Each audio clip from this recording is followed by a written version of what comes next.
મિત્રો, મહારાષ્ટ્ર, ગુજરાત, કર્ણાટક, આંધ્રપ્રદેશ, ઉત્તરાખંડ, પંજાબ અને દિલ્હી જેવા રાજ્યો વર્ષ 2018થી જ ભયંકર જળ સંકટનો સામનો કરી રહ્યા છે. આ રાજ્યોને હાલમાં જળ સંકટનો સામનો કરવો પડી રહ્યો છે.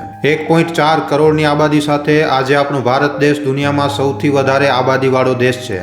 અને આટલી મોટી આબાદીવાળા દેશમાં મિત્રો વધારે પૂરતા લોકો પાસે પીવાનો સાફ પાણી નથી. એવામાં એ જાણવું ખૂબ જ જરૂરી છે કે આ રાજ્યો જળ સંકટના મામલામાં આટલી ખરાબ હાલતમાં કેવી રીતે પહોંચી ગયા છે અને આ સૂકાની મારથી આપણા દેશને બચાવવા માટે ભારતની સરકાર શું કરી રહી છે. મિત્રો, ધરતી ઉપર જે કુલ પાણી છે એનો 97% જે હિસ્સો છે એ સમુદ્રી પાણી છે. મતલબ કે ખાલી 3% જેવો ધરતી ઉપર પાણી છે જે પીવા લાયક છે.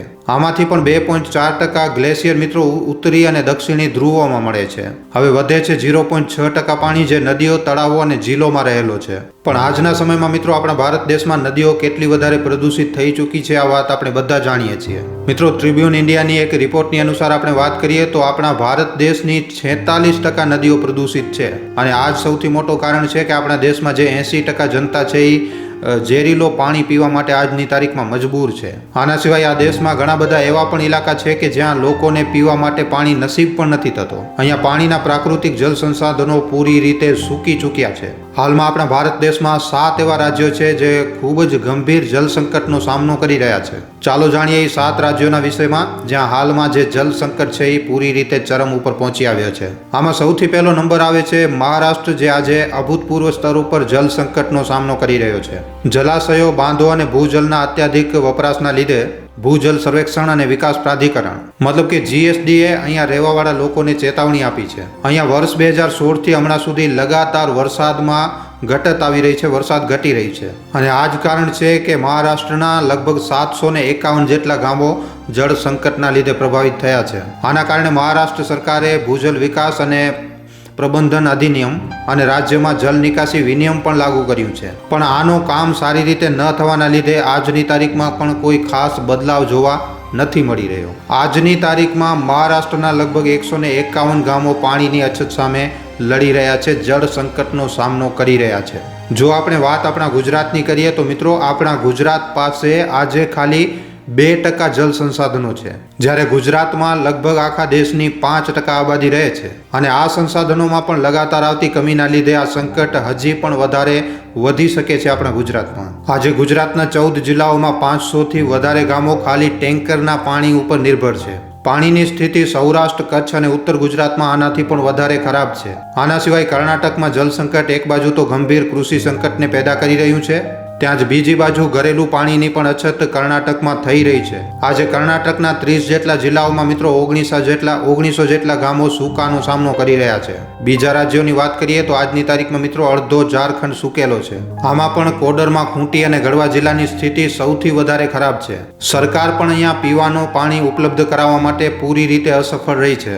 આવી જ રીતે આંધ્રપ્રદેશ પણ આજે પોતાના લોકોને પીવા માટે સાફ પાણી ઉપલબ્ધ કરાવવામાં અસફળ રહ્યું છે. અહીંયા પાણીની ગુણવત્તા એટલી વધારે ખરાબ છે કે ઘણા હજારો લોકો ખાલી ગંદો પાણી પીવાના લીધે બીમાર પડી રહ્યા છે. આંધ્રપ્રદેશના બાંધો પણ આજે આખા રાજ્યને પીવાનું પાણી આપવા માટે પૂરતા નથી. હવે અહીંયા મિત્રો જ્યારે વાત રાજસ્થાનની આવે છે તો આ સમસ્યા સૌથી વધારે મોટી દેખાય છે.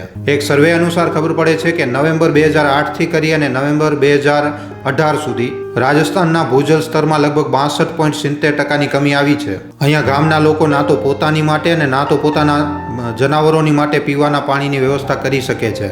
આવી જ રીતે ઉત્તર પ્રદેશના બુંદેલખંડ, મથુરા અને અલીગઢ જેવા ક્ષેત્રો છે જ્યાંના તળાવો આજે એકદમ ગાયબ થઈ ચૂક્યા છે અને ત્યાંની ડંકીઓનો પાણી પણ આજે પૂરી રીતે સૂકી ચૂક્યો છે. આના સિવાય દેશના 3 પ્રમુખ શહેરો બેંગલુરુ, ચેન્નઈ અને દિલ્હી પણ અભૂતપૂર્વ સ્તર ઉપર જળ સંકટનો સામનો કરી રહ્યા છે. બેંગલુરુમાં કાવેરી બેસિનની હાલત આજે ખૂબ જ ખરાબ છે. જળ સંકટનો સામનો રાજ્યના ઉત્તરી અને પશ્ચિમી લોકોને કરવો પડી રહ્યો છે. અધિકારિક આંકડાઓ અનુસાર બેંગલુરુમાં લગભગ 9294 બોરવેલ છે.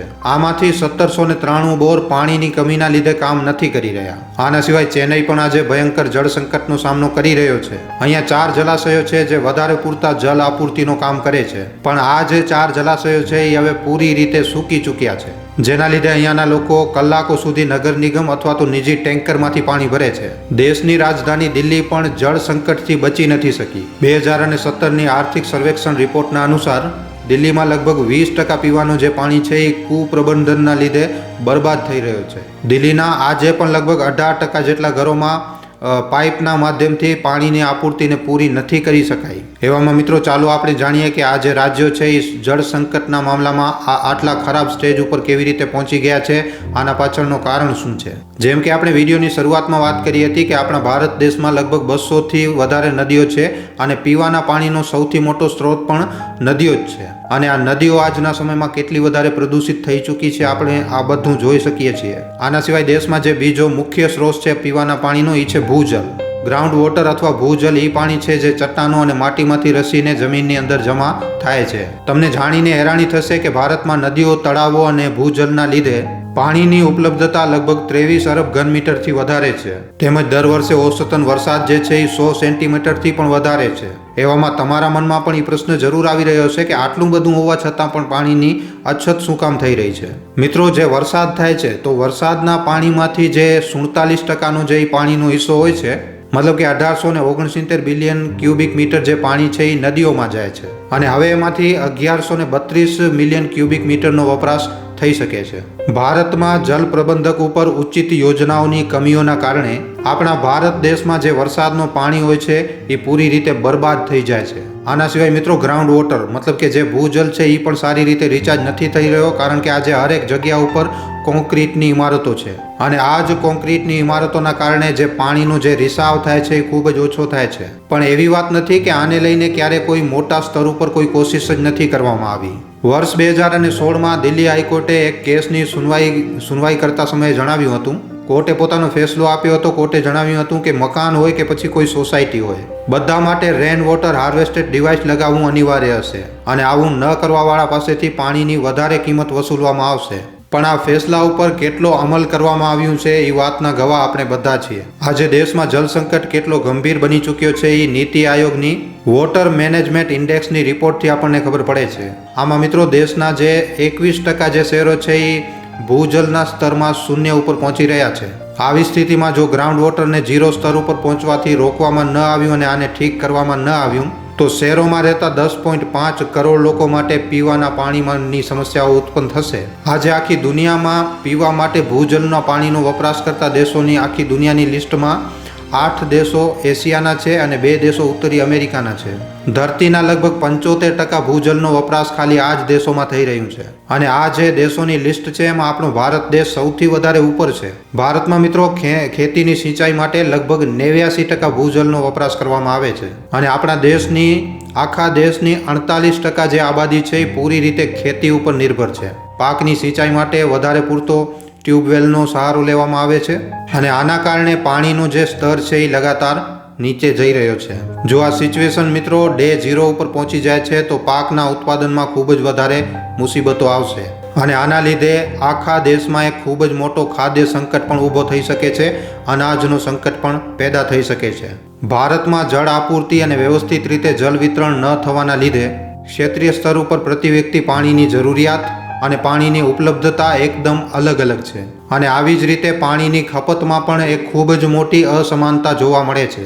તમને જણાવી દઈએ કે ભારત સરકારે શહેરોમાં રહેવાવાળા લોકો માટે પ્રતિ વ્યક્તિ પ્રતિ દિવસ 125 લીટર પાણીની વ્યવસ્થા કરે છે, જ્યારે ગ્રામીણ ક્ષેત્રો જે છે એમાં મિત્રો આ જરૂરિયાત ખાલી 55 લીટર પ્રતિ વ્યક્તિ પ્રતિ દિવસ છે. પણ આના ઉપર WHOનું પૂરી રીતે અલગ માનવું છે. WHOના અનુસાર હરેક દિવસે મિત્રો એક વ્યક્તિ માટે ખાલી 25 લીટર પાણી જ ઘણું છે.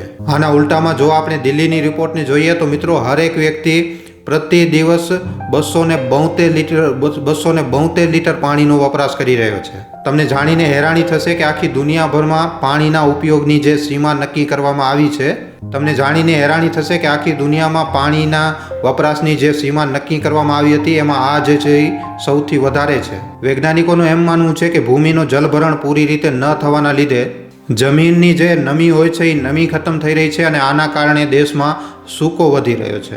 ભૂવૈજ્ઞાનિક હલચલ અને પાણીમાંથી જૈવિક કચરાના રૂપમાં નીકળવાવાળી કાળી મિથેન અને બીજી અન્ય ગેસોના લીધે પણ જમીનની સપાટી ઉપર અચાનક આ ગરમીને વધારી રહી છે હવે મિત્રો, જો સમસ્યા આટલી વધારે મોટી છે તો આપણને એ જાણવું પણ જરૂરી છે કે સરકારનો આ વિષયમાં શું વિચારવું છે. ભારત સરકાર લગાતાર જળ સંકટ સામે લડવાની તૈયારીમાં લાગેલી છે. હમણાં સરકાર હર ઘર જલના પ્રોજેક્ટને 2025માં પૂરો કરવા માંગે છે.